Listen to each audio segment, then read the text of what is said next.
Yeah. Yeah, جمر قلت أنا. Thank you, Johnny. مجمريا كلكم أبسعتكم مزينكم أوريتكم أديبكم كتساتفوا زمزعكم مسكانا يبسحكم بمقصال نايلوم مشت أرقستنا my ideal man Professor كداني أبز قدمنا زرقي لنا له benefits and drawbacks of the endurance of traditional institutions side by side with the modern formal institutions. I think نز كله أتا أساسير كابا حبار كم زجير كافت فيتهم كقرب لنا زجير يبنا I admire him كم خاتهم كالود أسئلنا نايلهم مشت زمرحنا زكايدنا زعلينا مس كله شمتو ترايتا حوي كبلو مجمرة من البعض كبلو عيدا لنا نخون نسوس لم تاي كاب تحتنا زنقلقن وسنسجد عقوس أبسمرا توليد زعابه أبسمرا استمهره نظام دك تسني بزحين فتوانا ذا أبسمرا تقول جن إلي الله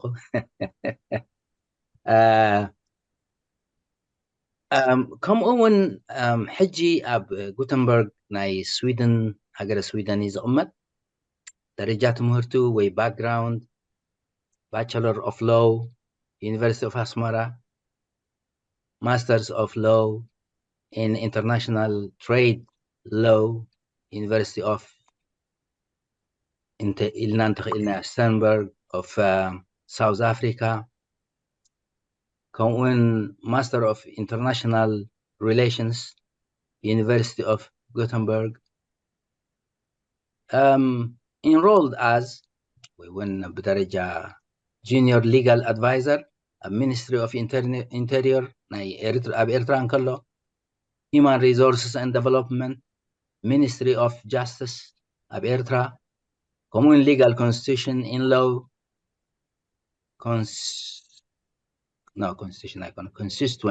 Constituent أب in Law أب Development and Development International Organization of West Africa, currently working as public and organizational administrator of administrative officer of Sweden. كله تحنجت كا أب سدات كتنبر أكوا خبيد كتعزب خبيد انتخوينو جن وريدنا الناس لزلو سجد حوي ونمسعنا له كم زنبع الفرف بروفيسور كداني جن كا wherever we are حبو غيرنا حزبنا خنا نكح كنا نعاقح حبو غيرنا نتقال خنقصلو سجد ورس يوم نالبات he was teenager أب ناس أنت مسألة نبرت منالبات جي وريسوم نقو حلافنا تسكيمهم كم زخ قبر خلو كاب أصبقوا كبرد سمعنا كمزي حوي يوهانز دينو أبسنتنا تقرق إيري أغايش اللوني and كالا أخيبان يكسدي دحر حدا ساعات اللوني تقرق إيري خلقو I feel guilty نزو كل كوميتمنتنا يوهانس أبقون أتطو زي مبال أنا يكام يترفض بحاجرن بهزبن كتحسب كلها زي ربا خين وحالكم نكو عدحان مزاكم من دقنا ناب حوي وسن سجد كساقركم يه نسو خالينايو تعم شتكا thank you for coming again حوي سجد وسن سجد يا كبرت يا ولي أتوبيتو نزي قالي حد جدي ورقة صحف كله شيء يا عبي مو هندو خينا عبي يفرح كاي مالتي قلنا بزي قدس كم زي مودع تقديم كاد تقاسكم ما تبيتهم يعبي ناس لكم يا بهاجر كا تبلون يركاس ናይዚ ኩሉ እኩብ ድምር ናይ ሕብረተሰብናስ እንታይ መውፅእ ነይሩ ኢልካ ክትሓስብ ይቕስበካ እሞ ደጋጊምና ክንሓስቦ ዘለና ዋላ ደጋጊምና ክንዛረበሉ ዘለና ሓደ ንሱ እዩ ብጀካቲ ካልእ ንሰርሖ ፖለቲካዊ ስራሕ ስለዚ ፅብቕቲ መዘኻኸሪት እያ ካልእ እታ ናይ ኣስመራ ዝበልካ እንዳተሳቐን ነራ ተጎይዶን እንታይ ክንገብር ማለተይሲ ሓደ ነገር ኣሎ ኣቦኻን ኣዴኻን ወይ ወለድኻ ዓድኻ ትውለደሉ ቦታ ይትመርፅን ኢኻ እሞ ደከመ ክስታይና እዩ በአን ክንቅበለን ኢና በዚ ምናልባት ተስመራ ምባልና ኣይፀላእ ነቲ ካልእ ሰብ ከዓ ብከምኡ ከተኸብሮ ከዓ እቲ ዝበለፀ እዩ መተዓባበይ መንኣሰን ኣይኮነትን መግለፂ ጥራሕ ነራ ማለት እዩ ብወገነይ ንኻልእ ከዓ ከምኡ ትጥቀመሉ መከባበር እዩ መሊሱ ከዓ መዕበየና መንናቱ ሃብቲ ኣለዎ ከተማታትን ገጠርን ዋላ ዘይገድስ ማለት እዩ ካብዚ ርእስና እውን ሎማዓንቲ ንወፅን ኢና እንታይ ዳእሱ እዩ እቲ ኣታዊ ወይ ባህላዊ ድበሃል ነገራት መሰረት ኩሉ ምዃኑ ስለ ዝገልፅ መሰረት ደይሓዘ ከዓ ከምኡ እዩ ማለት እዩ ናብ ዘብሎ የብሉን ስለዚ በዚኣ ኩሉ ሰብ ይርዳኣ ማለት እዩ ምስ ዘሎ ናይ ናብራ ናይ ወፃኢ ኩሉ ግዜ ከም መፈላለየ ይኸውን ይኽእል እዩ ግን ዓብዪ ኣይሪአና ኣነ ብወገነይ ማለት እዩ ስለዚ በሰነ ይኹን በሰነ ዓፈኹን መሓጀርኹን ዋላ ቃሩራኹን ወይ ድማ በዚ ካልእ ሰምሃርኹን ገለ ከም ሰብ ተተኸባቢርና እዩ ተዓብየ ማለት እዩ ብዓብዪ ግን ኣብዚ ከለኹም ብዙሕ ሞያን ብዙሕ ተመክሮን ዘለኩም ንዓይ ኣኽቢርኩም ኣብዚኣ ከም ሞደሬተር ምስ ፕሮፌሰር ንኸውን ባዕለይ ንዓይ ዳ እምበር ንካልእ ሰብ ኣበን ክስማዕ የብሉን ንዓይ ዝስማዓኒ ማለት ስለዚ እቲ ቃልሲ ክውረስ ክወራረስ ናይ ግድነት እዩ ምናልባት ነቲ ቃልሲ ኣብ ቃልሲ ኣለና ስለንብል እዩ ማለት እዩ ምናልባት ከይድናያ ዲና በፂሕናያ ዲና ዘይገድስ ማለት እዩ ዋላ ትተረበቡማ ንሃለወና ዘረባ ኸየ ብዙሕ ናይ ሎሚ ዕድምና ፕሮፌሰር ኪዳነ መንግስትኣብ እንኳዕ ደሓን መፃእኹም ፕሮፌሰር ኪዳነ መንግስትኣብ ኣብዚ እዋን እዚ ኣብ ሊበራል ኣርትስ ከም ፕሮፌሰር ኮይኖም ኣብ ናይ ኣፍሪካ መፅናዕትን ፖለቲካል ሳይንስን ኣብ ፔንሲልቬንያ ስቴት ዩኒቨርሲቲ ዝሰርሑ ዘለዉ ምኩር ፕሮፌሰር እዮም ናይ ሎሚ ኣተኩሮና እዚ ኣወንታውን ኣሉታውን ናይ ባህላዊ እዮም ዝብልዋ ፕሮፌሰር ምናልባት በዚ መፅያ ዘለካ ኣያታዊ ትካላት ዶ ክንብላ ክልቲአን እናተሓሒዝና ክንሪአን ንኽእል ኢና ኣብ ጎኒ ጎኒ ምዚ ዘመናዊ ትካላት ብፍላይ ልሉያት ትካላት ምስኡ ከመይ ኢንዶር ገብር ወይ ከመይ ይሰርሕ ዝብል ኣርእስቲ ሒዝና ኢና ክንዛረብ እዚ ናይ መፅናዕቲ ክስታዮም ፕሮፌሰር ኣብ ፀጥታን ብፍላይ ኣብ ቀርኒ ኣፍሪካ ምስ ባህላዊ ትካላት ናታቶም ጥቕምታትን ተተሓሒዙ ምስቲ ምሕደራ ናይ ሶስዮ ኢኮኖሚክ ንብሎ ወይ ድማ ማሕበራዊ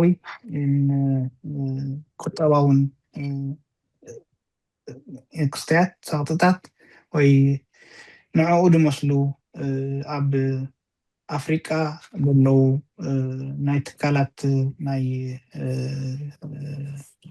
ባህላዊ ትካላት ማለት እዩ ብዓብዪ ከዓ እቲ ናይ ዲሞክራታይዜሽን መስራሓት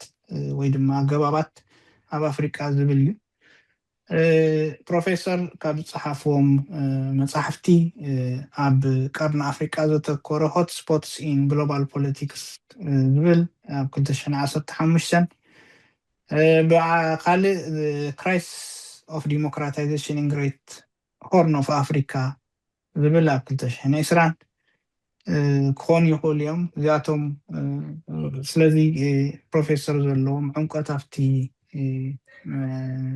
ኣብ ዛዕባ እዚ ክሳዕ ክንደይ ከም ዝኾኑ ርድኡ ኣብዚ እዋን እዚ ሓንቲ ካልእ መፅሓፍ ኣብ ምሕታም ዝርከቡ ኣፍሪካስ ትራዲሽናል ኢንስቲትዩት ኦፍ ገቨርናንስ ዝብል ፕሮሚስ ኤንድ ፕሮብሌምስ ሽግራትን እንታይ ፕሮሚስ ንብል ፕሮሚስ ሓግዝ ብነበር መብፃዕታትን ዝብል እዩ ስለዚ ክሳዕ ክንደይ ዕሙቕ ኢሉ ዝግበር ዘሎ መፅናዕቲ ከም ዘሎ ዘርኢ እዩ ስለዚ ምናልባት እዚ ካብቲ ብዙሕ ናይ ፕሮፌሰር ምዃኑ ይርዳእኒ ዓፂረ ኣነ ዝዛረቡ ዘለኹ በታ ዝተዋህበትን ስለዝኾነ ካልእ ዝሰርሕዎ ዝተምሃሩሉ ዘበርከትዎ ኣብየነት ዩኒቨርሲታት ከም ዝመሃሩ ገለ ተዝግለፅ ነይሩ ንባዕላ ሓንቲ ሰዓት ክትወስደልና ትኽእል ከም ምዃና ርድኡ ስለዚ ፕሮፌሰር ኣዝና ነመስግን ናብ ፕሮፌሰር ናይ ሎማዓንቲ ርእስትና ብዙሕ ከይተዛረብኩ ኣነ ናብኡ ክንከይድ እዘን ዘለዋ ሰዓታትና ዓበይቲ ነገራት ክንመሃረለን ጥራሕ ዘይኮነሲ ንባዕሉ እውን ካሕስባና ከም ዝኽእላ ርድኡ ስለዚ ፕሮፌሰር ኪዳነ መንግስቲ ኣብ ናባ ኦኬ ቀፅል ድሓን ፅቡቅ ኣለኻ اوكي ما دحان سجد يقني لي زي introduction كا خابز قبان العلي ايو قندحان طعمي يقني لي عدمات تنقع دحان مساءكم سنيتنا زعدمكم نبزح كمسقنوكم يدلي مونا يلومي لالنا بقار بزعبا طقمون ጉድኣቱን ናይዚ ናይ ባህላዊ ሕግታትን ናይ ዘመናዊ ሕግታትን ጎኒ ጎኒ ናይ ምንባር ዘምፅኦ ጉድኣታት ኣብዚ ዝሓለፈ 3 ሰሚናራት ብዛዕባ እቲ ጠቕሚ ናይቲ ባህላዊ ሕግታት ብብዙሕ ተዘርዚሩ እዩ ስለዚ ኣብኡ ብዙሕ ግዜ ከየጥፋእኩ ኣብቲ ጠንቅታቱ ወይ ዝፈጥሮ ፀገማት ኣብኡ ከተኩር እየ ዝኾነ ኮይኑ ከም ኢንትሮዳክሽን ክኸውን ወይ ከም ነቲ ዘቕርቦ ምእንቲ ብሕፅር ዝበለ ፅቡቅ ገይሩ ክርዳእና 3 ክፋል እዩ ዘለዎ እቲ ናተይ ቅርበት እቲ ሓደ እቲ ኣብ ኣፍሪቃ ዘለዉ ዓይነት ናይ ባህላዊ ሕግታት እንታይ ይመስሉ ዝብል ቁርብ ከንዋሕኩ ብሕፅር ዝበለ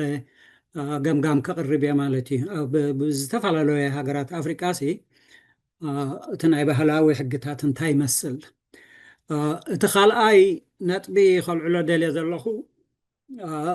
እዚ ናይ ባህላውን ናይ መንግስቲ ንብሎ ፎርማል ክንብል ከለና ናይ ብመንግስቲ ዝመፅእ ማለት እዩ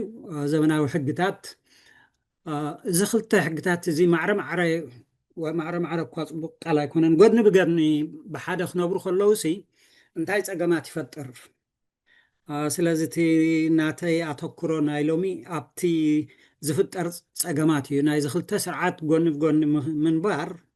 እንታይ ዓይነት ፀገማት ይፈጥር ዝብል እዩ እቲ ቀንዲ እቲ ሳልሳይ ክፋል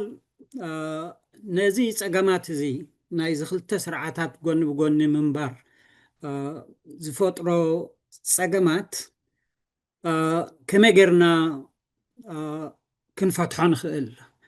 ወይ እቲ ፀገማቱ ብርቱዕ ስለ ዝኾነ ወይ ሓያል ስለ ዝኾነ ብኸመይ ክፍታሕ ይኽእል ኣብ ሃገራት ኣፍሪቃ እንታይ ትዕዝብቲ ኣሎ ወይ እንታይ ዓይነት ኤክስፔሪየንስ ወይ ድማ ልምምዳት ኣሎ ካብኡ እንታይ ክንምሃር ንኽእል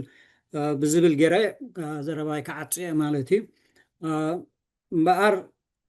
ናብቲ መእተዊ ንኽኸይድ ማለት እዩ ኢንስቲትዩሽንስ ወይ ባህላዊ ሕግታት እቲ ህዝቢ ብምንታይ እዩ ዝነብር ብየናይ ዓይነት ሕግታት እዩ ዝነብር ክንብል ከለና 3 ዓይነት ሕግታት ክነምፅእ ንኽእል ብናይ ኣፍሪቃ እቲ ሓደ ናይ መንግስቲ ዘውፅኦ ሕግታት ኣሎ ንስኡ ፎርማል ስርዓት ዝበሃል ካልኣይ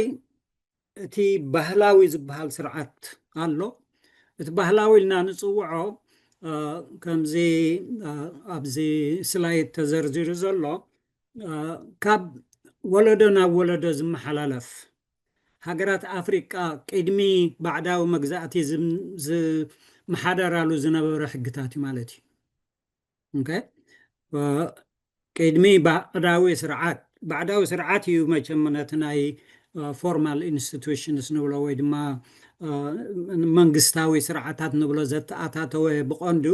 እቲ ባዕዳዊ ስርዓት እዩ ቅድሚ ባዕዳዊ ስርዓት ብምንታይ ዓይነት ሕጊ እናበራ ነይረን ሃገራት ኣፍሪቃ ሕጂ እቲ ሽዑ ዝነበረ ቅድሚ ባዕዳዊ መግዛእቲ ዝነበረ ሕግታት ከ ብኸመይ መልክዑ ይነብር ኣሎ ሕጂ ስለዚ እዚ ትራዲሽናል ክንብል ከለና ኣብቲ ቅድሚ መግዛእቲ ባዕድታት ዝነበረ ሕግታት ናይ ሃገራት ኣፍሪቃ ካብኡ ተወሪሱ እንዳተቀያየረ ስጋብ ሕጂ ዘሎ ስርዓት ማለት እቲ ባህላዊ ስርዓት ክንብል ከለና ባህላዊ ሕግታት ክንብል ከለና ነዊሕ ስሩ ማለት እዩ ስለዚ እቲ ናይ መንግስታዊ ስርዓት ኣሎ እቲ ብባህላዊ ዝመፀ ስርዓት ኣሎ ድሓር ከዓ ነፍሲ ወከፍ ሕብረተሰብ ከዓ ናይ ሕብረተሰባዊ ኣካያይዳ ኣሎ ኖርምስ ገለ ዝበሃል ካስተምስ ዝበሃል እዚ ንኣብነት ብብሄራት ክፈላለ ክእል ኣብ መንጎ ብሄራት ናይ ፍልልይ ጉዳይ ክህሉ ክእል ኣብ ናይ ሃይማኖታት ፍልልይ ክህሉ ክእል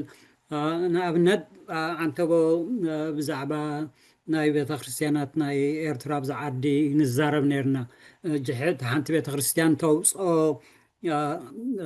ንቡር ክኸውን ዘለዎ ወይ ሰባት ክኽተልዎ ዘለዎም ስርዓት ካብታ ናይቲ ሓንቲ ክፈላለ ይኽእል እዚ ሕጂ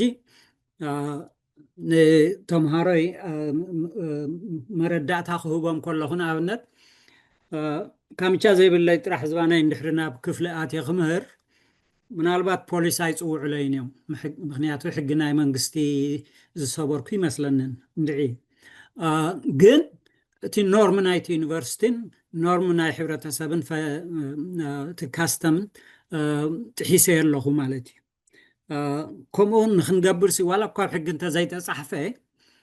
ሕብረተሰብ ኣይቅበሎን እዩ ማለት እዩ ስለዚ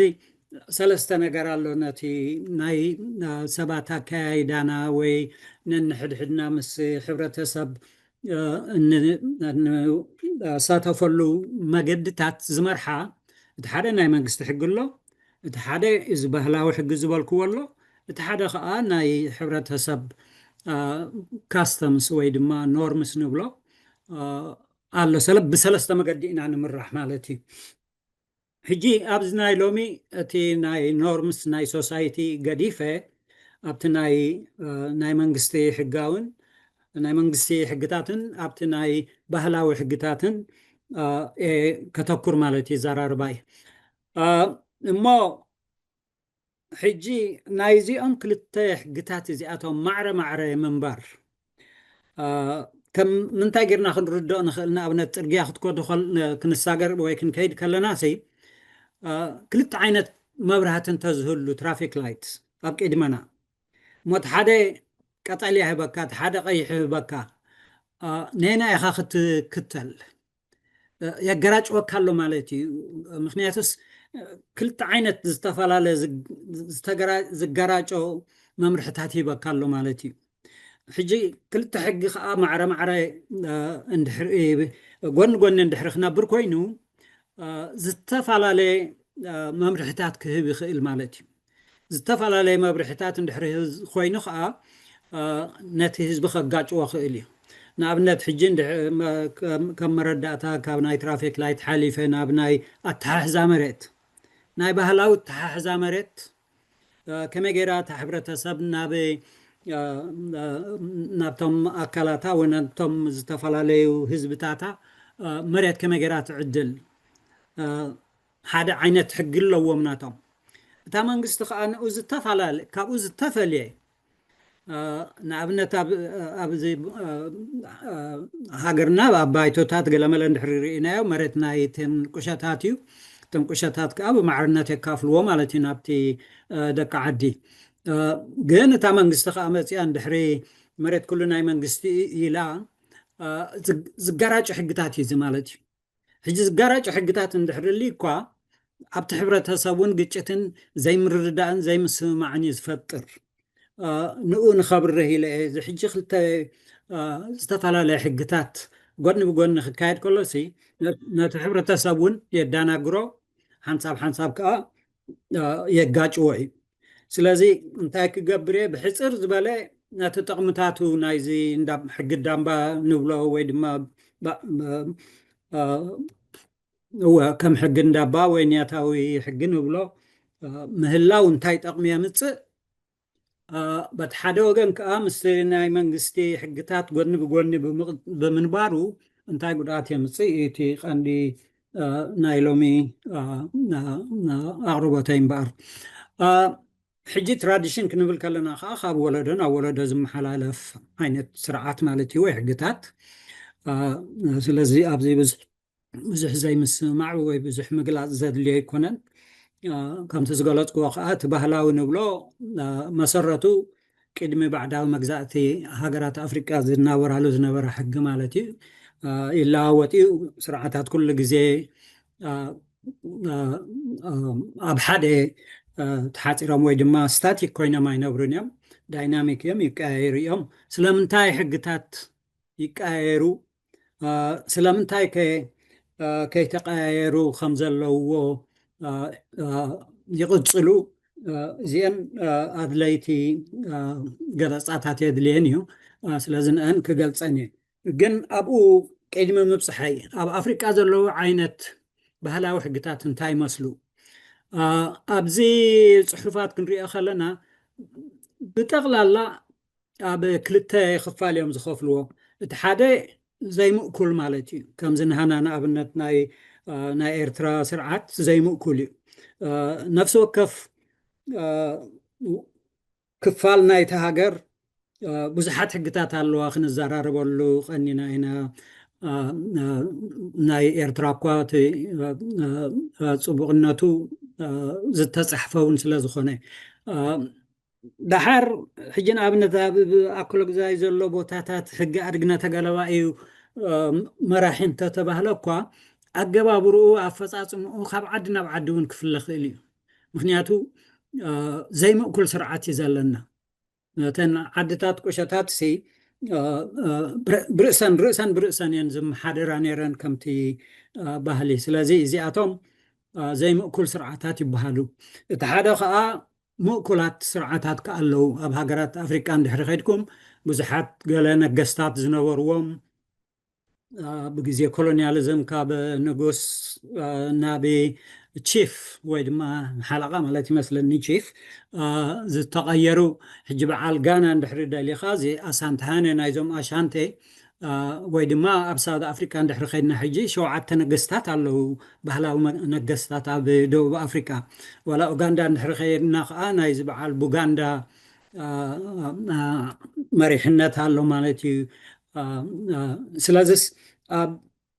ما كلاونت تمسرات سرعتات الله بأفريقيا قال إن عدتات سجار حجز خطلو زي ما أكلنت كأخم زناي بايتونا إيرترا ألنا مالتي حجي عند عز الرأيكم من زي الرأيكم من بر تي سنترالايزد زبال ويمؤكل زبال أوشتون بزحف لليات الله نابنت أبزنت أزبل زلخو خم بعل ناي إثيوبيا أبسينيا كبالو خلو نقص أنا قست قال ملا زبال مؤكل راح زي يكون تي نقص ملو سلطان ناي موسان سلطان زلوي كم وخمتنا إثيوبيا زماساسل ناي بعل رواندا زي سوازي زي موروكو زي أتم مؤكل ومخا تي مرحت تم مرحتي ملا قدل ملو سلطان زلوهم مالتي بزح كاب حزبي تقاطع صارنات يبلو من جن مؤكل كوينو دخم زبالة تقاطع صارنات زلوهم كألو خم بعال زم بوغندا زبالكوم زي زولو ناي دو أفريقيا زم هاوسا ናይጄርያ ወርሃብ ሳፉላኒ ኢጋላ ንሳቶም ከዓ ናይጄርያ ዘለው እዮም እዚኣቶም ከዓ ምእኩል ኮይኑ እቶም መራሕቶም ግን ተቋፃፀርነት ኣለዎም ግን ሙሉእ ተቋፃፀርነት ኣይኮነን ዝዓበ ተቋፃፀርነት ዘለዎም ምእኩል ስርዓታት ከም ዘመዓንቶ ዝበልክዎም ናይ ኣሻንቲ ናይ ጋና እዚ ብሶንጋ ናይ ዩጋንዳ ናይ ሎሶቶ ናይ ዞም ፅዋና ናይ ቦትስዋና ገለመለ እዚ ኣላፊን ዝበሃል ናይ ኦዮ ኣብ ናይጀርያ ዘለው ማለት እዩ እዞም ኦባስ ዝበሃሉ ናይ ዮሩባ ኪንግዳምስ ንሳታቶም ድሕሪ ርኢናዮም እቲ ስርዓቶም ምእኩል እዩ እቶም መራሕቲ ግን ተቋፃፀርቲ ኣለዎም እዚኣቶም ሕጂ ክንሪኦም ከለና ከምዚ ፌደራል ዓይነት ሲስተም እዮም ዝመስሉ ምክንያቱ እቲ መራሕሎ ግን ነቲ ግዝኣት ኣብቲ ትሕቲ መራሒ ዘለዋ ግዝኣታት ወኪሎም ዝተፈላለየ ቦታታት ወኪሎም ዝመፁ ከም ኣማኸርቲ ናይቲ ንጉስ ኮይኖም ዘገልግሉ ግን ነቲ ንጉስ ከዓ ተቋፃፀርነት ዝገብሩሉ እዚኣቶም ከምዚ ዝጠቀስክዎም ናይ በዓል ቦትስዋና ናይ በዓል እዞም ኣሻንቲ ጋና ገለመለ እዞም ናይ ዮሩባ ነገስታት ከምዞም ዝኣመሰሉ ከም መረዳእታ ክንወስዶም ንኽእል ዳሓር እንታይ ከኣለና ከዓ ምእኩል ኮይኑ ግን እቶም መራሕቲ ናይ ምውሳን ስልጣን ዘይብሎም ሕጂ ንኣብነት ናይ ሶማሊ ሱልጣን ስንድሕሪ ርኢናዮም እቶም ሱልጣን ነቶም ኤልደርስ ንብሎም ወይ ድማ ሽማግለታት ናይተን ዝተፈላለያ ክላንስ ኣኪቦም ዘዘራርቡ እዮም እምበር ባዕላቶም ኣይውስኑን እዮም ሕጂ መን እዩ ዝውስን እቶም ኣብቲ ኣኼባ ዘለው ኤልደርስ ዝበሃሉ ንሳቶም እዮም ዝውስኑ እቲ ሱልጣን ግን ኣካቢኦም ኣብቲ ናቶም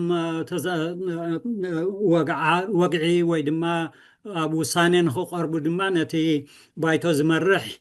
ኮሚታቲቲ ስልጣን ናይቶም ስልጣን ውስን ዝበለ እዩ ካብኡ ሓሊፍና ናይዞም ኦሮሞ እንድሕሪ ርኢና ዝጋዳ ሲስተም ዝበሃል ምእኩል እዩ ግን ምእኩል ክንሱ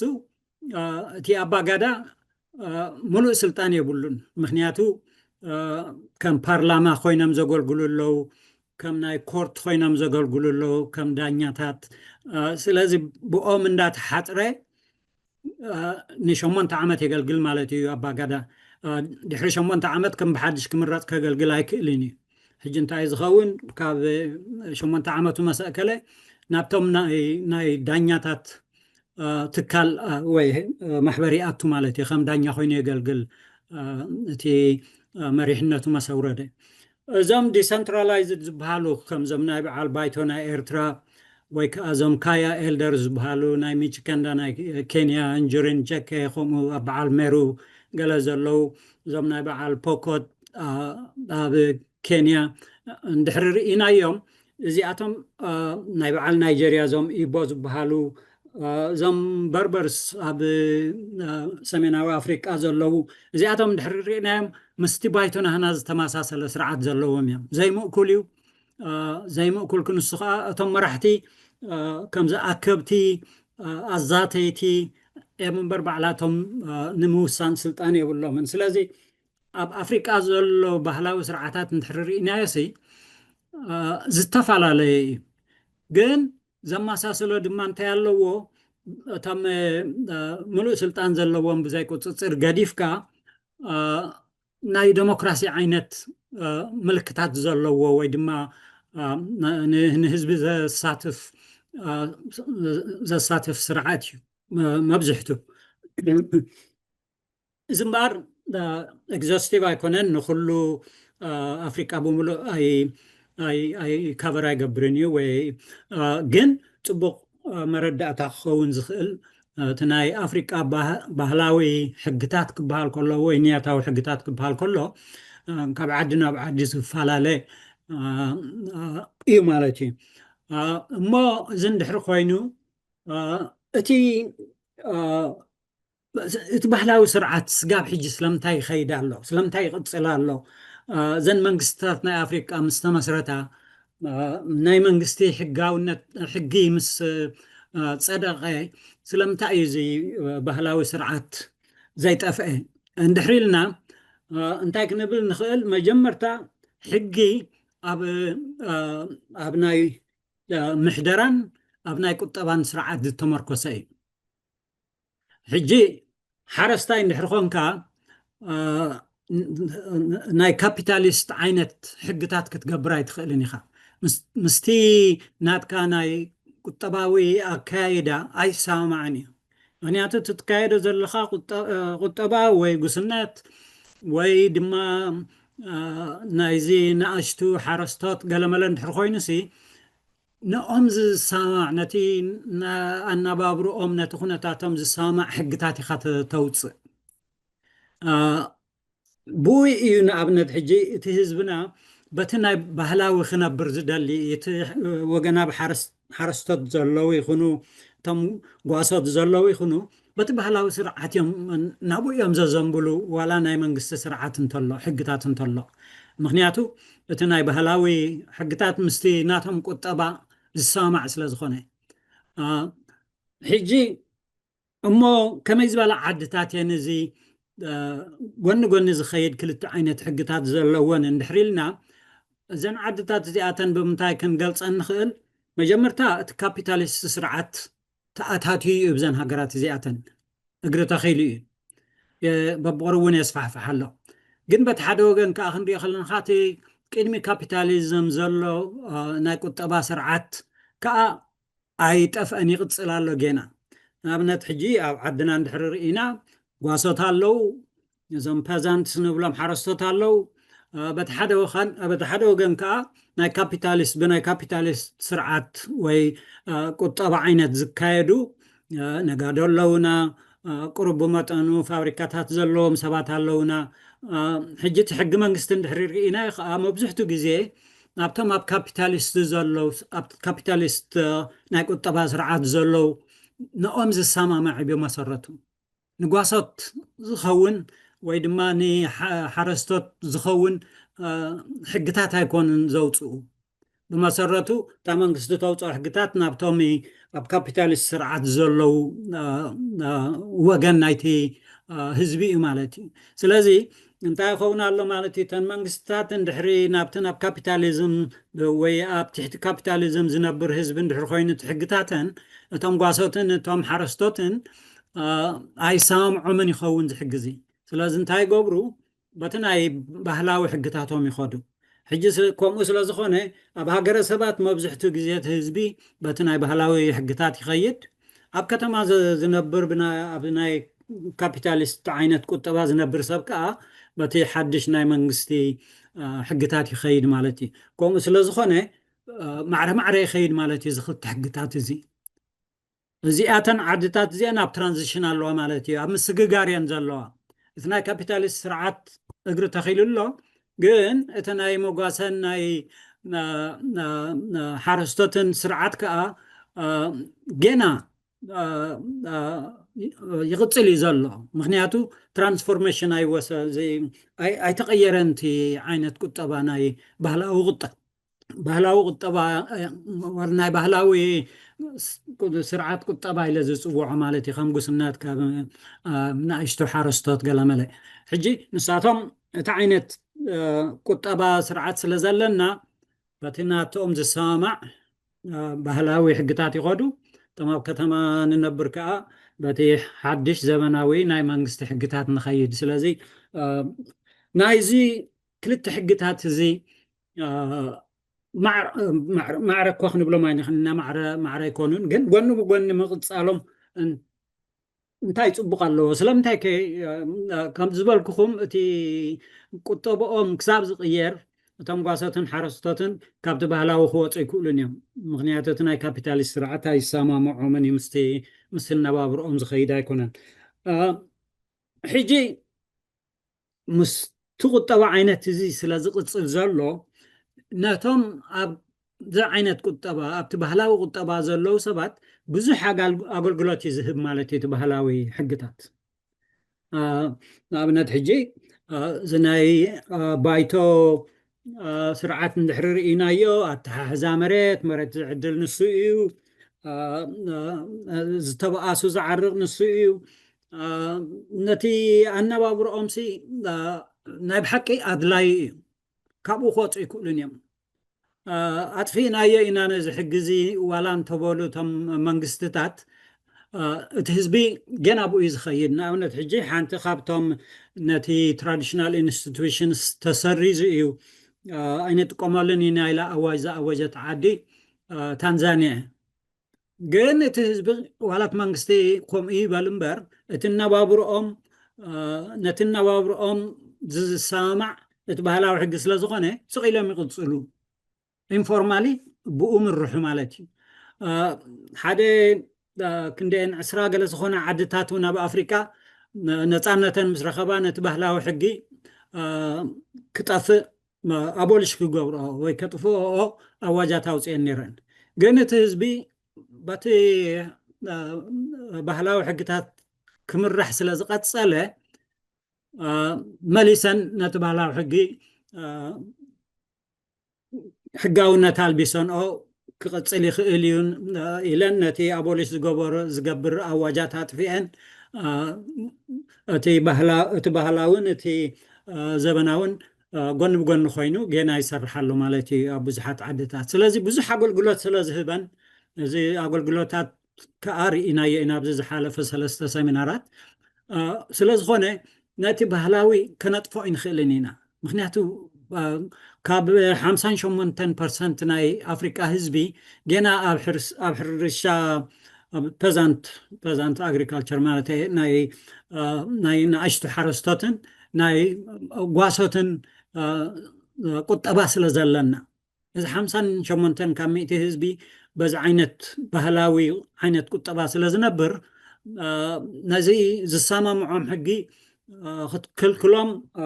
ኣይከኣልን እዩ እንተኸልከልካዮም ከዓ ብኡ እዮም ዝኸዱ ኤኒዌይስ ስለዝኾነ ማዕረ ዝኸይድ ሕግታት እየን ሃገራት ኣፍሪካ ዝኽተላ ዘለዋ እሞ እንድሕሪ ኣድላይነት ኣልይዎ ነቶም ኣብ ባህላዊ ቁጠባ ዝነብሩ እንታይ ከጉድኣት ኣለዎ እንድሕሪ ኢልና ብዙሕ ኣይተፃሕፈሉን ኣብ ብዙሕ መፅናዕትታት እውን ኣይተገብረሉን ግን ክልተ ዓይነት ሕጊ እንድሕሪ ለካ ከምቲ ዓንተዎ ዝበልክዎ ናይ ትራፊክ ላይት ኤግዛምፕል ዝተፈላለየ ምልክታት ዝተፈላለየ ኣምርሖ ስለ ዝህበካ ሓደገኛ ክኸውን ይኽእል እዩ ዘጋራጭ ክኸውን ይኽእል እዩ ሕጂ ኣብ ሃገራት ኣፍሪካ ኣብ ውሽጠን ብዙሕ ግጭታት ኣለዎን ብዛዕባ ኣተሓሕዛ መሬት እታ መንግስቲ ትእውጃ ኣዋጃትን ሕግታትን በይኑ እቲ ባህላዊ ቁጠባ ዝምርሓሉ ናይ ኣተሓሕዛ መሬት ሕግታት ከዓ ንበይኑ ስለ ዝኾነ ግጭታት ይፈጥር እዩ ሕጂ ንኣብነት እዘን ሃገራት ኣፍሪካ ንኮመርሻል ኣግሪካልቸር ኢንትሮዲዩስ ንክገብራ ወይ ድማ ከምዚ ዕደነ ማዕድን ንክገብራ መሬት እንዳወሰዳ ካብቲ ህዝቢ የካሪኦ ማለት እዩ ነቶም ሰብ ትካላት እዚ ክኸውን ከሎ ነቲ ህዝቢ ካብ ቦትኡን ካብ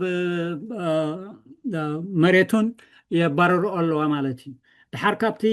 ዝመፅእ ማዕድንን ጠቕምታት ከዓ ስለ ዘይረክብቲ ህዝቢ ነቲ ዝስጎግ ህዝቢ ናይ ስራሕ ኣልቦነት ድኽነት ካብቲ ዝነበሮ ድኽነት እንደገና ናብ ዝኸፍአ ድኽነት ይደቕስኦ ማለት እዩ ነቲ ህዝቢ ምክንያቱ እቲ ኣናባብራ ሕጊ ናቶም ጥሒሰን እቲ ኣተሓሕዛ መሬት ስለ ዝቕይርኦ ዘለዋ ንሳቶም ግን ጓሶት እንድሕር ኮይኖም ጓሶት እዮም ካብ መሬት ኣልጊሶም ናብ ዝኸድዎ ነገር የብሎምን ስለዚ እንድሕሪ መሬቶም ኣሕዲካ ንሰብ ማዕድን ወለ ንኮመርሻል ፋርሚን እንድሕሪ ሂብካዮም ኣብ ሓደጋ ተእትዎም ኣለኻ ማለት እዩ ኣብ ናብሮኦም ከምኡ ስለ ዝኾነ ብዙሕ ግጭታት ኣሎ ሃገራት ኣፍሪካ ዘጋጥመን ዘሎ ማለት እዩ ስለዚ እሞዝታት ግጭታት እንድሕሪ ክገብር ኮይኑ ካብኡ ሓሊፍና ካብቲ ኣብ ናብሮኦም ዝነብር ሕግታት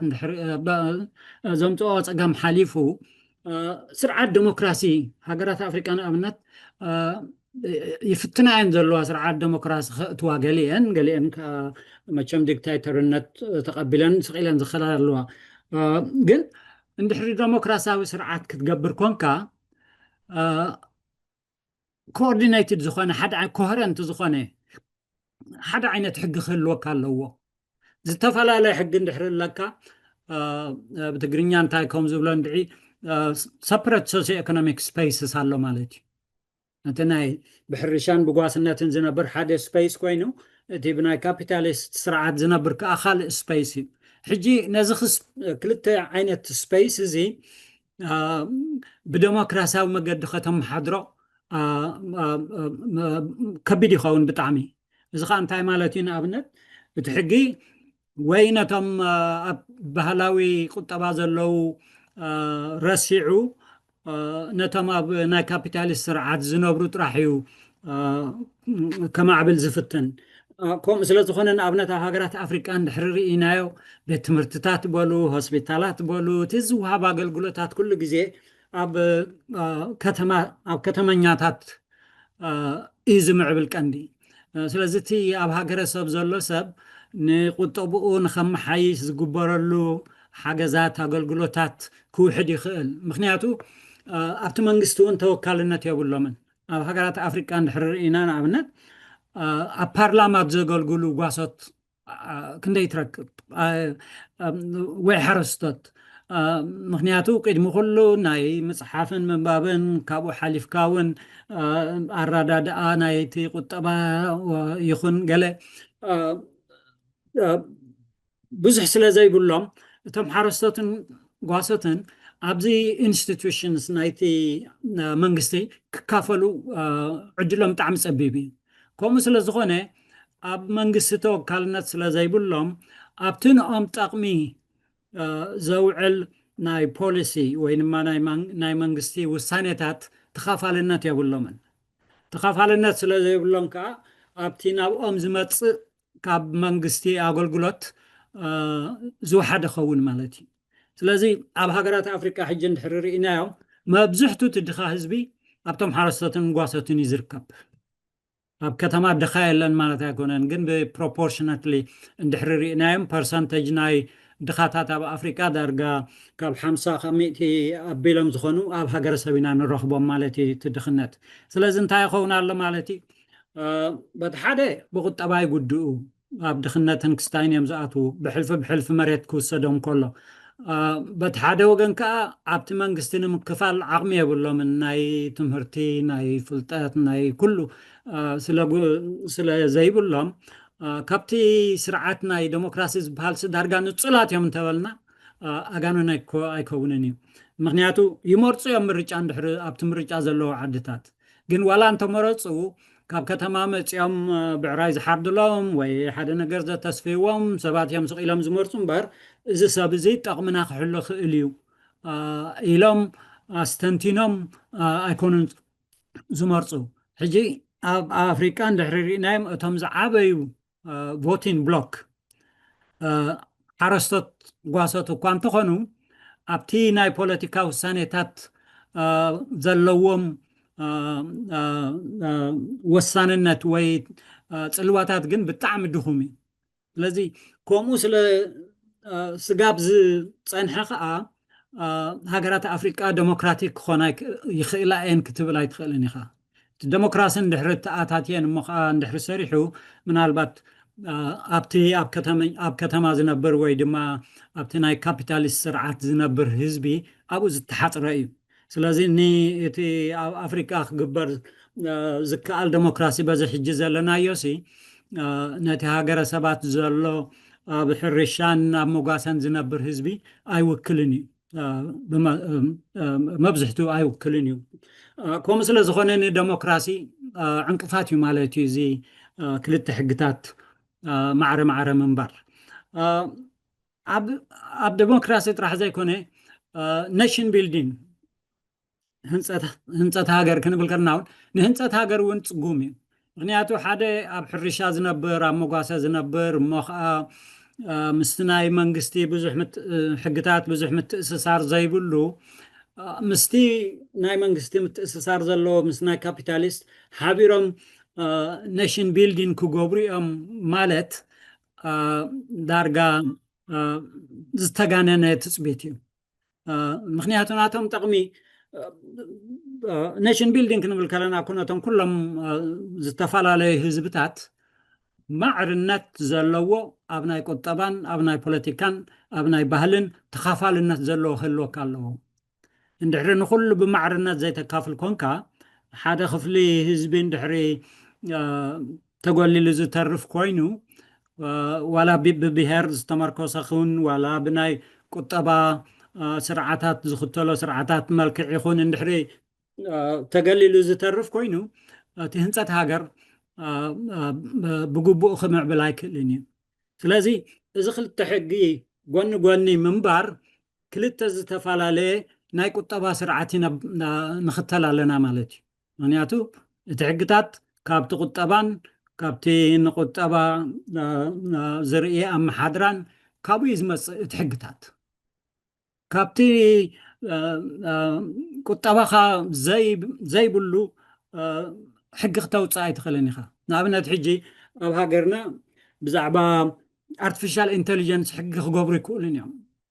ምክንያቱ ኣብቲ ቁጠብኦም የለን ስጋብ ሕጂ ኣብ ቁጠባኻ ዘየሎ ነገር ብዛዕባኡ ሕጊ ክትገብር ከቢድ እዩ ኣይትፈልጦን ኢኻ ዋላ ብዚ ምዕብላት ሃገራት እውን artificial intelligence ይምዕብል ኣሎ ብዛዓዲ ዘለኽዎ ዓዲ ኣብ ኣሜሪካ ማለት እዩ ሕጂ ምስ ማዕበለት ትኹነታቱ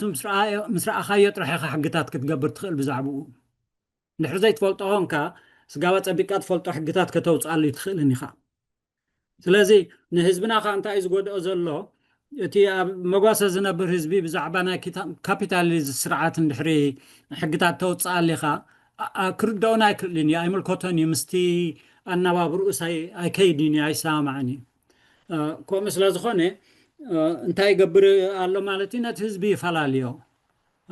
ብብሄር ብጎሳ ብሃይማኖት ገለመለ ጥራሕ ኣይኮነን እቲ ህዝቢ ዝፈላለ ብኣፍሪካ ብናይ ቁጠባ ስርዓታት እውን ይፈላለ እዩ ማለት እዩ እዚ ሞድ ኦፍ ፕሮዳክሽን ዝበሃል ብናይ ማርክሲስት ቋንቋ እንድሕሪ ናይ ኢኮኖሚ ስርዓት ናይ ምጉስነት ምስ ካፒታሊዝም ኣብ ሓደ ዓይነት ሕጊ ጠሚርካ ክትሕዞሲ ብጣዕሚ ከቢድ እዩ ኦኬ ከምኡ ስለ ዝኾነ ንዴሞክራሲ ንምምፃእ ፀገም እዩ ንብሄር ምህናፅ ህንፀት ሃገር ንብሎ ኔሽን ቢልዲንግ ንኡ እውን ፀገም እዩ ስለዚ ብዙሕ ፀገማት ኣለዎ ማለት እዩ ሕጂ እንታይ ኢና ንኸውን ዘለና ማለት እዩ እዚ ጎኒ ጎኒ ዝኸይድ ሕግታት በቲ ሓደ ከተጥፎ ይትኽእልን ኢኻ ነቲ ባህላዊ ምክንያቱ ህዝቢ ካብ ፍርቁ ወይ ካብ ፍርቂ ንላዕሊ ኣብ መጓሰን ኣብ ሕርሻን ስለ ዝነብር ንኡ ዝሰማምዖ እቲ ባህላዊ ሕጊ እዩ ስለዚ ከተጥፎ ይትኽእልን ኢኻ ንኣታቶም ከይጎዳእካ እንድሕሪ ተኸቲልካዮ ከዓ ከም ዝበልኩኹም ናይ ዴሞክራሲ ስርዓት ይኹን ዋላ ናይ ህንፀት ሃገር ይኹን ኣብቲ ግቡኡ ከምቲ ግቡኡ ከተማዕብል ዕንቅፋት እዩ ዓብዪ ዕንቅፋት እዩ ከምኡ ስለ ዝኾነ እንታይ ዳ እዩ ሞቲ መውፅኢ ካብዚ ፀገማት እዚ ከመይ ጌርና ኢና ንወፅእ እንድሕሪ ኮይኑ ትሕቶ ዋል ነቶም ጓሶት ዘለው ካብ መጓሶም ዝወፁ ናብ ካልእ ዓይነት ቁጠባ ከተሰጋግሮም ኣለካ እቲ ምስግጋር እኮ ደንጉዩ ዘሎ እቲ ትራንዚሽን ንብሎ እቲ ምስግጋር እዩ ደንጉዩ ዘሎ ንኣብነት ሕጂ ሃገራት ኣፍሪቃ ነፃ ክወፃ ከለዋን እዘን በዓል ኮርያ ታይዋን ገለመለ ኣብ ኤዥያ ዘለዋን እቲ ቁጠባ እንዳርጋ ማዕረ ማዕረ ዝመሳሰል እዩ ነይሩ በዚ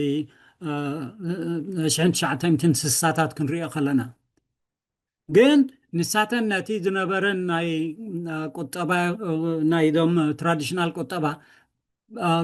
ብትምህርትን ብኢንቨስትመንትን ላንድ ሪፎርምን ገለን እንዳገበሩ ትራንስፎርም እዮም ገይሮሞ ለዊጦም እዮም ናብ ናይቲ ካፒታሊስት ስርዓት ኣሰጋገይሮሞ እዮም ናብ ናይ ካፒታሊስት ስርዓት ስለ ዘሰጋገርዎ ነቲ ህዝቢ ሕጂ ብናይ ካፒታሊስት ስርዓት ጥራሕ ክነብሩ ክእሉ እዮም ወይ ኣብ ካፒታሊዝም ተመርኮሰ ሕግታት ክነብሩ ክእሉ እዮም أبانا جنا أساقرنا يوم النظام قاسات يخونو نظام حرستو جنا خم قدمو مالو أب كندي خنا الساقرهم تمرتن إنفستمنتن جلان هبام دارجا قوسين أمين خداتن منجستات ني قاسات هيواتهم نمكيار الكاز جبر فلوي إنفستمنتات ويستمرتات يبلنان سلازي نساتهم بتناك أدم ቁጠባ ዓይነት ይኸዱ እቲ ንኦም ዘሳምዖም ሕግታት ከዓ እቲ ናይ ባህላዊ ሕግታት እዩ ብኡ ይኸዱ እተን መንግስታት ከዓ በቲ ናይ ካፒታሊዝም ኣብ ዘሎ ህዝቢ ንኡ ዝኸውን ሕግታት ይገብራ ስለዚ ምውሃሃድ የለን ነቲ ኣብ ሃገረ ሰባት ዝነብር ህዝብን እቲ ናይ ከተመኛን ኣወሃሂዱ حدا عينت معبالن انفستمنت تاتن نخلهم زكافل مقبار جينا بزو حيتنا طفان اي نطفان هاجرات افريكان مالته اندحري كم زخوينو مخ اندحري كوهرنت زخونه حدا عينت حقي ز اسرو حقي انت زيلو نتي حزبي كما غير كذا يموت معبال زمص نابنا حجي حرستت تدخنتن تناتهم ايكونومين وسونيون دحريلنا لتنا هاجر ملو قطباوني غوداي مغنياتو نحنا ناي ابرسنا زتمركوس اندسترين غلملن ديفلوب كنغبرسي عداغا يبلنا انت عداغانا طعمي صبيبي مالتي مغنيات حزبنات بهاجر سبات زلو بزح كعدغون نا عداغا حيل يبلون ገንዘብ يبلون ስለዚህ ትዝዕድጎ ውስን ሕጂ ዕውታት ዝበሃላ ትካላት እንድሕርልየን ኣብ ብዙሓት ሃገራት ኣፍሪካ ከም በዓል ኤርትራ ዝመሰላ ኣብ ምስናይ ወፃኢ ቁጠባ ዝተኣሳሰረ ትካል ክህልወን ኣለዎ ማለት እዩ ንወፃኢ ሃገራት ዝልእካ እዚ ሃገራት ኣፍሪካ ኣብ ማዕድን ኣብ ገለመለ ዝምርኮሳ መብዝሕቱ ዝገዝኣለን ተናይ ወፃኢ ዘለዋ ዝማዕበላ ዓድታት እየን حجي معدن راح ندحر تمركز قطبة انت هاجر سبات زلت غاسانت حرستين بمنتاي مقدي كافل مزنا معدن تمركز قطبة زكافلون نغرات يلن تزكافلون تايو مريتو يحدق ماليسكا ناب دخنت نابز قرد دخنت يخاطر دقصانة هزبي أبكندي قطبو أما حايشو كابتي بهلاوي عينت قطبا نابي كابيتاليست ايكونومي زي اكسشينج بيزد نابي نقدي زي التمركز قطبا قال ملا نخم حلال نخساقر أو كنت تحجزو مالسكا كتدقصات خيلي خات تقدفو مارجنالايست قبرو مالتي سلازي أبزتات نتمع بالي يعنكف ديمقراسي ممسا يعنكف ني هاجر هنصت ناشن بيلدين كا عنقفاتي مالتي سلازي زخلته معرم غون زخيد حقتاسي كمزي صبوق مثلا ناخيل يو ግን ጉድኣቱ ብዙሕ እዩ ምክንያቱ ዲሞክራሲ እንድሕር ዝዕንቅፍ ኮይኑ ንህንፀት ሃገር እንድሕር ዝዕንቅፍ ኮይኑ ነቲ ቁጠባ ናይቶም ኣብ ሃገረ ሰባት ዝነብሩ ሓረስቶትን ጓሶትን እንድሕር ዝደቁስ ኮይኑ እንድሕር ዘየካፍሎም ኮይኑ ኣብቲ ናይ ፖለቲካ ተኻፋልነት እውን እንድሕር ዘየእትዎም ኮይኑ እዚ ስርዓት እዚ ዝኽልተ ሕግታት ጎኒ ጎኒ ምንባር ወይ ድማ ትኽልተ ዝተፈላለየ ናይ ቁጠባ ዓይነት ጎኒ ጎኒ ምንባር ንሃገራት ኣፍሪካ ብጣዕሚ ፀገም እዩ ማለት እዩ ስለዚ ንኽወፅኦ እንድሕር ኮይነን እዚ ፀገም እዚ ነቲ ብሃገረሰብ ዘሎ ነቲ ባህላዊ ቁጠባ ክቅይሮ ኣለዎ ኣብ ባህላዊ ቁጠባ ዘሎ ሰብ ናብቲ ዝማዕበለ ሞደርን ዝበሃል ዓይነት ቁጠባ ከሰጋግርኦ ኣለዎን እንድሕር ዘየሰጋግርኦ ኮይነን ቁጠባና እንዳተጎድአ ዲሞክራሲ ክመፅእ ኣይክእልን እቲ ህንፀት ሃገር ዝበሃል እውን ክምዕብል ኣይክእልን ከምቲ ዝግብኦ ሕጂ ቁርባት ዓድታት ኣለዋ ነቲ ባህላዊ ሕግን ነቲ ዘበናዊ ሕግን ከቀናብርኦ ወይ ድማ ريكونسايل كجبر أزفتنا زياتنا أبنت بوتسوانا الله حنتي دو أفريقيا الله زي سومالي لاند تبهال عدون ولا نص أنا تاي هالو ريكوغنايزد زخون نمبر نسان بمت أنا فتينا الله مالتي حجي دو بأفريقيا انتاي ناتهم مكان ببار مالت كل حقتها تعدز الله ولا بهلاوي يخون ولا مودرن يخون قبولي نايتي ناي دو بأفريقيا حقي أكالي إلى وجه منجستي لازم بهلاوي حقس أكل نايتي نايدو بأفريقيا سرعة حقي أكالي لو يمز جن انتاك أو سخلا provided it doesn't contradict the constitution. The constitution سجاب زي تحاسه بمعرنة أكل نايتي حق نايز عدنا يبلو جن نتي constitution كندفوه خلو نتي بهلاوي سرعة كي أبستاتيو مديم did they consider it أو زلت تسقم نابنت نت constitution مجمرتات تصحفه مود حرنتي بهلاوي حقي نت constitution أوتينا زلنا سقاب زي تقاومن دحريلكا وال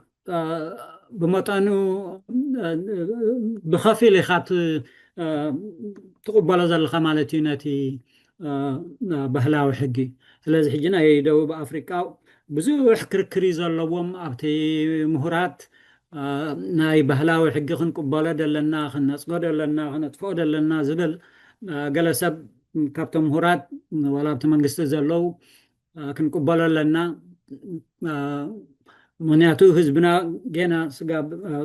ስጋብ ሕጂ ብኡ ዝካየድ ህዝቢ ኣለና 36 ካብ ሚእቲ ናይ ደቡብ ኣፍሪካ ህዝቢ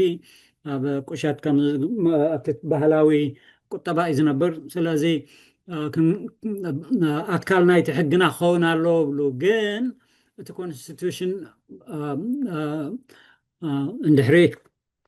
ምስቲ ኮንስቲቱሽን እንድሕሪ ዝፃረር ኮይኑ ኣይቅበልዎን እዮም ማለት እዩ ብኸፊል እዮም ክስታይ ዝገብርዎ ዘለዉ ድሓር ከዓ እቲ ሕጊ ትቕበሎ ዲኻ ኣይትቕበሎን ኣይኮነን ትቐንዲ ነገር ነቲ ህዝቢ ኣብ ቁሸታት ኣብ ሃገረሰባት ዝነብር ነቲ ቁጠብኡ ተሰጋግሮ ደለኻ ኣይተሰጋግሮን ዘለኻ እዩ ድሕሪ ዘየሰጋጊርካዮ ተቀናባብሮ ኣለኻ ማለት ኣይኮነን ሓደ ዓይነት ፅፉፍ ሕጊ ንኩሉ ዝመርሕ ከተምፅእ ኣይትኽእልን ኢኻ ቦትስዋና ሓንቲ ካብተን ዓድታት እያ ንሳ እንታይ እያ ትብል ሕግና ሕጂ ንኣብነት ዳያኑ ገለ መለታት እንድሕሪ ርኢኻዮም ገሊኦም ካብቶም ትራዲሽናል ሊደርስ ከም ዳኛታት ኮይኖም የገልግሉ ስለዚ ትሕግስ መብዛሕትኡ ህዝቢ ከዓ ናብቲ ናይ ባህላዊ ሕግታት ቤት ፍርድታት እዩ ዝኸይድ ኣብ ክንዲ ናብቲ መንግስቲ ዝኸይድ ከምኡ ስለ ዝኾነ እቲ ቤት ፍርድታት ናህናሲ ብባህላውን ክስታይን ኢሉ ኣይፈላለን እዩ ብሓደ ተቐናባብሪ እዩ ዝኸይድ ይብሉ ግን ንሳቶም እውን እቲ ቀንዲ መሰረቱ ንኣይ ከተቀናባብሮ እንድሕሪ ኮንካ ሓንቲ ዓይነት ሕጊ እንድሕሪ ክትገብር ኮንካ ብሓደ ዓዲ እቲ ዝመርሕ ቁጠባ እውን ሓደ ዓይነት ክኸውን ኣሎ እቲ ህዝቢ ኣብ ሓደ ዓይነት ቁጠባ ዝናበር ክኸውን ኣሎ እዚ በበይኖም ጌርካ እቲ ሕጊ ንቕበሎ ኢና ማለት እፅቡቅ ገይሩ ክቀናብሮ ኣይክእልን እዩ ምክንያቱ ድሓር ኮንስቲቱሽን ብሕልፊ እንድሕሪ ኣለካ ምስ ኮንስቲቱሽን ይጋጨ ድዩ ኣይጋጨን እዩ ኣይናይ ትሕዝቶ መሬት እቲ ናይ ካፒታሊዝም ላንድ ኣብ ዕዳጋ ብዕዳጋ ክትሸይጥን ክትልወጥን ዝፍቀድ እዩ ገለ መለ ድዩ ዋላ እቲ ባህላዊ ኮሚናል ሕርሻ ኣተሓሕዛ መሬት እዩ ዘለና ክትብል ኣይኒ ብኸመይ ኢኻ ትኸይድ ዋላ ነቀናብሮ ኣለና እንተበልካ እቲ መጀመርታ መሰረቱ እቲ ዓይነት ቁጠባ ከተቀናብሮ ኣለካ እቲ ኩሉ ህዝቢ ኣብ ሓደ ዓይነት ቁጠባ ምስ ኣተወ እዩ ሓደ ዓይነት ሕጊ ክትገብር ትኽእል ብዘይካ ሌላ እንጉሌላን እንድሕሪ እቲ ቁጠባ ዝተፈላለየ ኮይኑ ግን ንኡ ዝመሳሰል ዝተፈላለየ ሕጊ ከድልየካ እዩ ድሓር እቲ ዝጠቐስናዮ ፀገማት ምሳኻ ኣሎ ማለት እዩ ኣይተቐየረን ማለት እዩ ሶማሊላንድ ከዓ ኣቀናባቢርና ብምባል እንታይ እዮም ዝገብሩ እቲ ፓርላመንት ናቶም ጉርቲ ዝበሃል ክልተ ቻምበር ዘለዎ እቶም ጉርቲ ዝበሃሉ ወከልቲ ናይቶም ክላንስ ኤልደርስ እዮም ዝብሎም ኣብኦም ዝተመርኮሰ እዩ ስለዚ እተን ነፍሲ ወከፈን ተን ክላናት ሰብ መሪፀን ይሰዳ ናብቲ ጉርቲ ናብቲ ኣፐር ቻምበር ከምዚ ሰነት ናይ ኣሜሪካ ማለት እዩ እቲ ፓርላመንት ከዓ ብህዝቢ ዝተመርፀ ሬፕሬዘንታቲቭ ናይቲ ህዝቢ ኣለዉ ማለት እዩ ስለዚ እቶም ጉርቲ እቶም ኤልደርስ ሓደ ሕጊ ክወፅእ ከሎ ብፓርላመንት ንሳቶም ከፅድቅዎ ኣለዎም ልክዕ ከምዚ ናይ ኣሜሪካ ሰነት ዝገብርዎ ማለት እዩ እዚ ናይ ኣሜሪካ ኣገባብራ ሕጊ እታ ኮንግረስ ነቲ ሕጊ ድራፍት ትገብሮ እቶም ሰነት ከዓ ክቕበልዎ ኣለዎም ኣፕሩቭ ክገብርዎ ኣለዎም እንተዘይኮነ ከም ሕጊ ኮይኑ ይሓልፍኒ ማለት እዩ ድሓር ንሱ ጥራሕ ዘይኮነ እቲ ሱፕሪም ኮርት ድማ ኮንስቲቱሽናል ኮርት ምስቲ ኮንስቲቱሽን ዝሰማማዕ ኢሎም ናቶም እውን ውሳኔ ክህቡ ኣለዎም ማለት እዩ ኣብዚ ናይ ሶማሊላንድ እቲ ፀገም ዘሎ እቶም ጉርቲ ፅኑዕ ሓይሊ ኣለዎም እቲ ሓይሎም እንታይ እዩ ንዝኾነ ድራፍት ዝገበርዎ እቶም ፓርላሜንታሪያንስ ክነፅግዎ ክእሉ እዮም ድሓር ከዓ እንታይ ኣለዎም ከዓ ናይ ባህልን ናይ ሃይማኖትን ጋርዲያንስ እዮም ዝበሃሉ ሓለውቲ ባህልን ሓለውቲ ሃይማኖትን እዮም እጂ ንኣብነት እቲ ሕጊ እንድሕሪ ምስ ናይ ሃይማኖት እስልምና ዘይሰማማዕ ኮይኑ ኣይቅበልዎን እዮም ማለት እዩ ስለዚ እቲ ጉርቲ እንታይ እንዳኾነ ኸይዳ ኣሎ ማለት እዩ ብጣዕሚ ኮንሰርቫቲቭ ዓይነት ኮይኑ ናብ ዴሞክራሲ ክመርሓና ይክእልን እዩ ዝብል ብዙሕ ነቐፋታት ይመፁ ኣሎ ማለት እዩ ነቲ ናይ ሶማሊላንድ ስርዓት ካልኣይ ነገር ከዓ እቶም ሓንቲ ግዜ ዝተመርፁ እቶም ኤልደር ዝበሃሉ ኣብቲ ጉርቲ ኣብቲ ላዕለዋይ ቻምበር ናይቲ ፓርላማ ዘገልግሉ ሰባት ከም ስራሕ ገይሮም ወሲዶሞ ኣይቀያየሩን እዮም ንኣብነት ሰብኣይ እንድሕሪ ሞይቱ ሰበይቱ ትወርሶ ከምኡ ስለ ዝኾነ እዚኣቶም ሓንቲ ግዜ ምስ ኣተው እንድሕሪ ዘይቀያየሩ ኮይኖም ምስቲ ናይ ህዝቢ ድልየት ከመይ ገይሮም ይኸዱ ኣለዉ ክንብል ንኽእል ዝብል ዓይነት ነቐፌታ እውን ኣለዎ ስለዚ እቲ ናይ ሶማሊላንድ ስርዓት እውን ብዙሕ ፀገማት ኣለዎ ማለት እዩ ብመሰረቱ ናተይ ኮንክሉዥን እንታይ እዩ ሓደ ሕጊ ንክትገብር ሓደ ዓይነት ናይ ቁጠባ ስርዓት ክህልወካ ኣለዎ እቲ ናይ ቁጠባ ከዓ ንኣብነት ጓሶት ሳብሲስታንት ዝኾነ ወይ ሳብሲስታንት ዝኾነ ሓረስቶት ኣተሓሕዛ መሬት ዝደልይዎ ፍልይ ዝበለ እንድሕሪ ኮይኑ እቶም ካፒታሊስት ከዓ እንድሕሪ መሬት ኢንቨስት ክትገብር ኮንካ መሬት ብውልቀ ሰባት ዝውነን ፕራይቬት ፕሮፐርቲ ክኸውን ኣለዎ ምክንያቱ ክትሸይጥን ክትዕድግን ትኽእለሉ መሬት ክሽየጥ እንድሕሪ ዘይክኢሉ እንታይ ክትገብር ማለት እዩ መሬት ዳኣመን ክበካ እንድሕሪ ከተማ ገዛ ክትሰርሕ ኮንካ ከምዚ ናይ ኣብ በዓል ኤርትራን ኣብ በዓል ኢትዮጵያን ዝኸውን ናብ መንግስቲ ዲኻ ማመልከቻ ክትሰድድ ንስኸ መሬት ከም ስርዓት ከካፈሉ ዓቕሚ ኣለዎም ድዩ እቲ መንግስቲ ዓቕሚ ኣለዎ ድዩ ናብ ጉቦን ናብ ገለምን እንዲ ዝመርሓካ ፀገማት ድሓርከ ነቲ ህንፃታት ናይ ገዛውቲ ናብ ከተማ ዘድሊ ንኣብነት ንከተማ ዕብል ብቕዓት ኣለዎ ድዩ እቲ ስርዓት እቲ ክንደይ ፀገማት ኣሎ ንፈልጦ ኢና ንኣብነት ኣብ ከተማታት ኤርትራ ዘሎ ፀገማት እንድሕሪ ብካፒታሊስት ስርዓት ክትከይድ ኮንካ ምስኡ ዝሰማዕ ናይ መሬታት ተሓሕዛ እውን ክህልወካ ኣለዎ ናይ መሬታት ተሓሕዛ ማለት ናይ ከተማ መሬት ክኸውን ይኽእል ናይ ገጠር መሬት እውን ናይ ገጠር መሬት ንኣብነት ሕጂ ኮመርሻል ፋርሚንግ ብመጠኑ እኳ እንተኾነ ቁሩብ ምዕባለታት ንርኢ ኣለና ኣብ ኤርትራ ግን እቲ መሬት ካበይ እዩ መፂኡ እቶም ኣብቲ መሬት ዝነበሩ ዋናታት ከእንታይ ምስቲ መሬት እንታይ ቀፃልነት ክስተይ ኣለዎም እንታይ መሰል ኣለዎም እንድሕሪ እታ መንግስቲ ኢንቨስት ክገብር እየ ንዝበለ እንድሕሪ መሬት ትህብ ኮይናሲ እቲ መሬት ካበይ እዩ ዝመፅእ ዘሎ ዋናታት እኮ ነይሮም እዮም እቶም ናይ ቅድም ስለቶም ዋናታት ዝነበሩ ስቕልካ ዲኻ ጥራሕ ጎልጎል ትድርብዮም ዋላ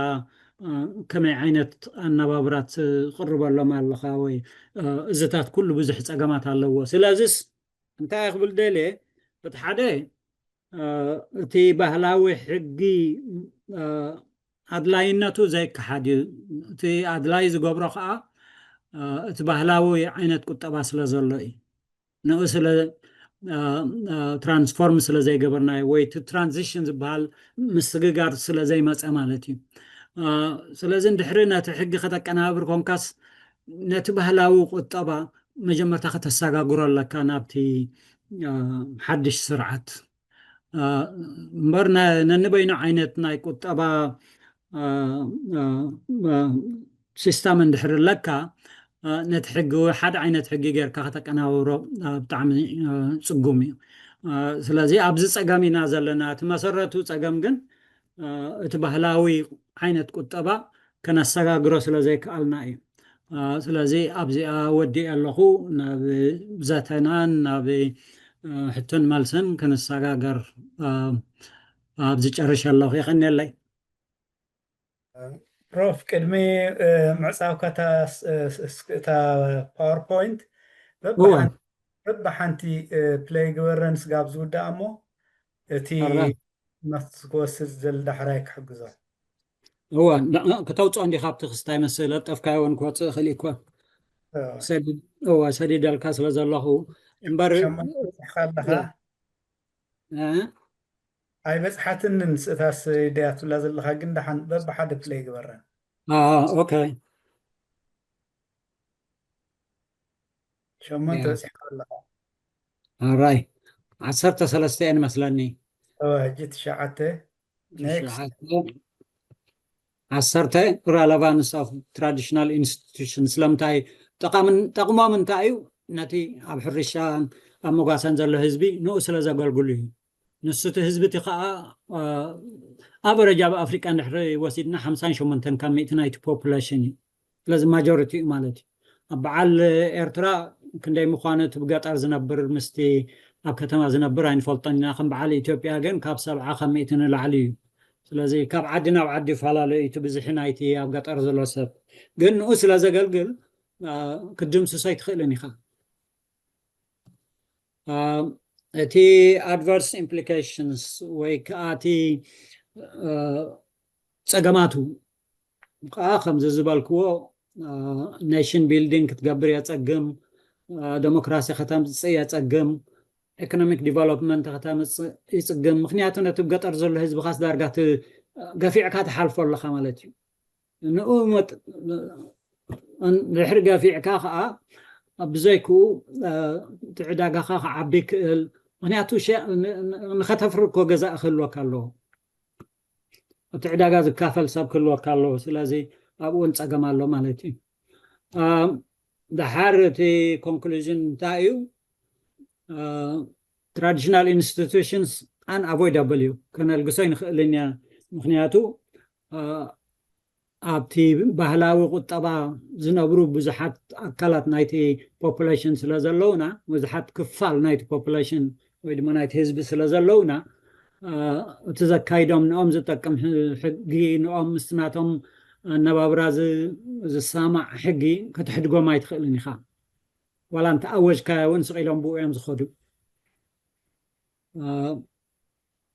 ላዚ ዋላ ጉድኣት ከም ዘለዎ እንዳፈለጥካ ክትቅይሮ ኣይትኽእልን ኢኻ እቲ ቁጠባ ስለ ዘይተቐየረ ሓደ ዓይነት ኮሄረንት ዝኾነ ሕጊ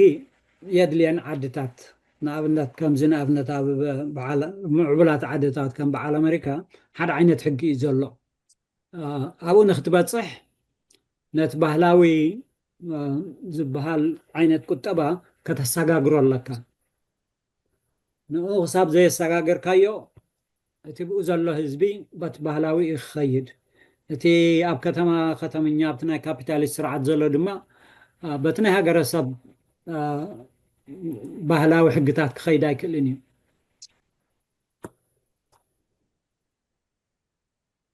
Thank you, Prof. ያ ቀኒልና ፕሮፌሰር ብጣዕሚ ስራሕ ዝበለ ዋላ ከዓ ኣዝዩ ሰፊሕ ምዃኑ እኳ ርዲእ ግን ዋላ እተን ፒን ፖይንትስ ንባዕለን ኣገደስቲ ዝኾነ መግለፂ ነይሩ ምናልባት ሳማራይዝ ምግባር ዝኣክል ኣብቲ ክስታይ 3 ነገራት እየን ብፕሮፌሰር ቀሪበን ሓንቲ እቲኦም ክልቲኦም ሕግታት ከመይ ይመስሉ ካልኣይ እዞም ክልተ ወይ ድማ ሕግታት ብሓፈሻ ከመይ ይመስሉ ዝብል እዩ። እቲ ቀዳማይ ኣብቲ ካልኣይ እዞም ክልተ ሕግታት ባህላውን ሕግታትን እዚ ሃገራዊ ዘመናዊ ሕግታት ክልቲኦም ጎኒ ንጎኒ ክሰርሑ ከለዉ ዘለዎም ፀገማት ወይ እንታይ ፀገማት ይፍጠሩ፣ ሳልሳይ ከዓ ነቲ ፀገማት ብከመይ ንፈትሖ ወይ ክፍታሕ ይከኣል። ኣብ መወዳእታ ከዓ ከም መደምደምታ እውን ሓንቲ ክታብተን መፍትሒት ናታቶም ዘቕረቡ ኣለዉ። ስለዚ ኣብቲ ቀዳማይ ክፋል 3 ዓይነታት ሕግታት ከም ዘለዉ መንግስታዊ ወይ ሃገራዊ ሕግታት ንብሎም እዮም። እቲ ካልኦት ባህላዊ ሕግታት እዩ። እቲ ሳልሳይ ከዓ እቶም ሕብረተሰባዊ ወይ ድማ ኖርምስ ኤንድ ካስተምስ ኢልና ንገልፆም ምኳኖም እዮም። ኣብቲ ካልኣይ ክፋል እዞም ክልተ ባህላውን ዘመናውን ሕግታት ብክልተ ነገራት ክልቲኦም ምእኩልን ዘይምእኩልን ክኾኑ ከም ዝኽእሉ ብኣብነታት ናይ ሃገራት ኣፍሪቃ ተሰንዩ ዝቐረበ ዘመሳስልን ዝተፈላለዩን ክስታያትን ትሕዝቶታትን ምስኡ ካብኡ ናይ ህዝቢ ተሳታፍነት ዘለዎ ኣብ ቁጠባን መሬትን ዘለዎ ፅልዋ ከሪኡና ከኢሎም ማለት እዩ። ካልእ እቲ ኣወንታውን ኣሉታውን ኣብዚ ክልቲኡ ዘሎ ብከመይ ክረኣይ ይኽእል እዩ። ምናልባት ኣብቲ ኣወንታዊ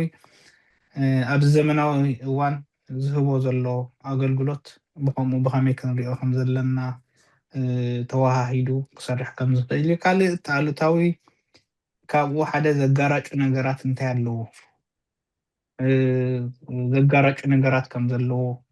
ኣብ መስርሕ ዲሞክራሲ ዝፈጥሮ ተፅዕኖታት ኣብ ህንፀት ሃገር ዘስዕቦ ሃስያታት ኣብ ቁጠባዊ ስርዓተ ምሕደራ ወይ ድማ ኣብ ስርዓተ ቁጠባዊ ምሕደራ ዘስዕቦ ሃስያታት እውን ከም ዘሎ ከም ኣሉታ ክረኣይ ከም ዝኽእል እዚ ባህላዊ ሕግታት ማለት እዩ። ኣብ መወዳእታ ከም መፍትሒ ዝቐረበ እንድሕር ኣሎ ኮይኑ ነቲ ኣብ ገጠር ዝነብር ምስቲ ኣብ ምዕቡል ከተማታት ዝነብር ከተሰጋግሮን ከተዋሃዶን ከም ዝግባእ ማለት ብቁጠባ ብመነባብሮ ብተሳታፍነት ካብቲ ባህላዊ ናብቲ ዘመናዊ ብምእታው እቲ ምዕሩይ ዝኾነ ሕግታት ክትፈጥር ከም ትኽእል እዩ ተነጊሩ ማለት እዩ። ካብዚ ከም ብመጠኑ ገለ ሃገራት ዝፈተንኦ ገለ ዓወታት ዝረኸባሉ ከም ቦትስዋና፣ ሳውዝ ኣፍሪካ፣ ሶማሊላንድ ምስ ሕፅረታቱ እዩ ተገሊፁ። ስለዚ ነዚታት ብምርኣይ ከም መደምደምታ ፕሮፌሰር ዘቕረቦ እቲ ባህላዊ ቁጠባ ናብ ዘመናዊ ምስግጋርን ምውሃድን ከም ዝግባእ ከም ኣብነት ንዋንነት መሬት ብምጥቃስ ዝምልከት እዩ ተዛዚሙ። ስለዚ ምናልባት ሕፀር ፅሙቕ ኣቢለ ከቕርቦ ፈተንኩ እዩ ካብ ናይ ፕሮፌሰር። ካብዚ ሓሊፍና ግን ምናልባት ክበርህ ኣለዎ ሕተት ኣለዎ ዝበሃል ናብቲ ገዛ ክንገድፎ ኢና። ሰሰናይ ፅቡቅ ምሸት ተምሲልና ናባኻትኩም ገድፎ እየ ጆን እንዳተኸታተልካ ዝሓቱ ኣሕፂር እያ ደ ፕሮፌሰር ወይስ ገለ ንዕና ኣይከውን? ብጣዕሚ ፅቡቅ ጌርካ ፀሚቕኳ እያ ከምቲ ግቡእ እኳ ኣቐዲመ ክሰደልካ ነይሩ ነቲ ፓወርፖይንት ምእንቲ ግን ዋላ ምስ ከም ዓለምካ ሕጂ ረኣዮ እምበር ብጣዕሚ ፅቡቅ ጌርካ ፀሚቕኳ ቀሪብካ ኣለኻ። እንኳዕ እምባይ በምኩናያ ዝሰምዖ እኮ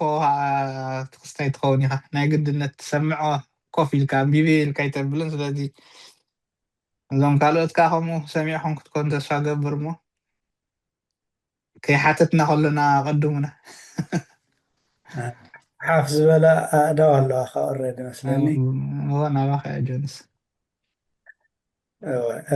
እስኻ ዲኻ ትፅውዖም صدحني حزة بحال هذا حال رأيك كلمش نايدو خان ده كلاك الرياض يعني جون سجل بحال خان أخيهم اوكي هراي اوكي مو باشاي مثلا لو بلادي وباشاي دل اوكي يسمع له هو اوكي يغني لنا بطعم يغني لنا سنيتنا كم غزا كم دما غايش بزياده العلو كل قاني بروفيسور كيدان منكساب كا بطعم يمسغنو تارغاتو كل قدم حجز نبره حلاف زلاف زنبره ناي زي مردا زمسل زنبره أنا تساتف كو ريزولفت كوين قبل يبقع مغنياتو نتي النبابر كم نصبرقنا جباب معطوط كم نصبرقنا إيكونومي يروس لزغلص بروفيسور فانتاستيك بتعمي أنا دسيلوني مغنياتو بزح نقرات ريزولف يرو هذا حجز زنبره قبل بفلات يكون بزي فلات زنبرنا حلخلخ مالتي زخونه يكون معبالنا حبرتسب النبابر بقطبة خمس وسن أرجعيصولنا مالتي بمصنعة درجة ولا بإكزامبلز درجة كتم مهارو تخيل كردا أكاد تخيل من قد مالتي لذي هذا نجار حيزان ده حكاية غير أنا نستذ نبر نتردد أنا إيكونومي انتاي كم تقبر بزحات ونقد محجي لكاونت تزاربو ولا خمسين بروفيسور ونتقيسو نبره أب ماركسيزم مود أوف برودكشن إلهم كزاربو كم جابا ما أتوتي لهم زاربو كاو بزفلي كونن جالسوا ونسوس الذي تفكر يوم مالتي جاستيفاي جرو مالتي نتنجرات دسيلوني بتعمي يغني لنا خمس جنة كأي اللي مالتيو اتخاد نجارات